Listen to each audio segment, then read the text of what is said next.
My name is Christie, and this is my before and after story. Our family moved to O'Fallon in 1992. It was also around that time that I began recognizing that the feeling of lethargy and being continually overwhelmed might need to be addressed. I think I masked it with the excuse that since I had 3 children by the age of 22, I was just bone weary, and that time would take care of it. But by the time we moved, I was 30, and it wasn't getting any better.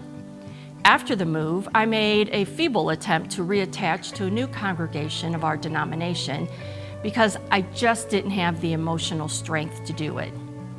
I felt sure I would pick it up when I felt stronger, but the years marched on before any change was made in that area. And it was not me, but my son who initiated our new journey of faith.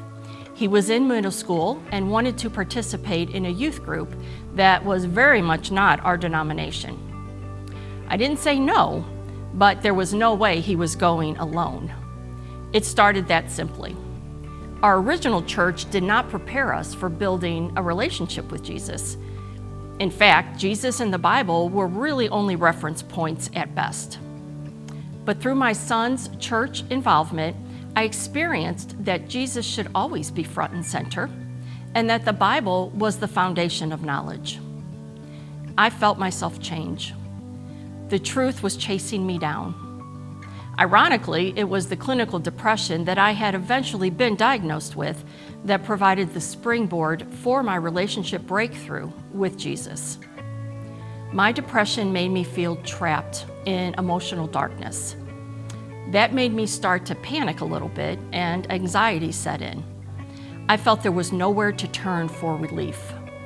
Fear was always whispering in my ear.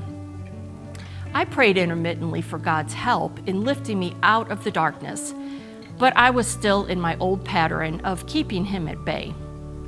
However, one night, when the darkness became overwhelming, I went to my knees and I cried for relief. Big crying, and literally on my knees. At that moment, I had my first raw and authentic talk with Jesus. I begged Him for His intercession of this demon I was fighting. I gave Him my full faith and trust and released the burden of healing to Him. The relief and light that poured down on me was immense and all-consuming. On the outside, nothing dramatic had happened, but everything was new and different on the inside. Yes, I still have clinical depression. Darkness still creeps in. The anxiety tries to find an opening, but the fear is gone. I have the one true healer as my warrior, so there's nothing to fear. Matthew reminds us that Jesus instructed us not to be a people of worry because our Heavenly Father loves us more than any other creation He made. Yet it is only humans that fret, fuss, and fear about life's condition. So when the enemy tries to overwhelm me, I fall back on those words and I feel at peace. There was a before I truly met Jesus, and then there's now.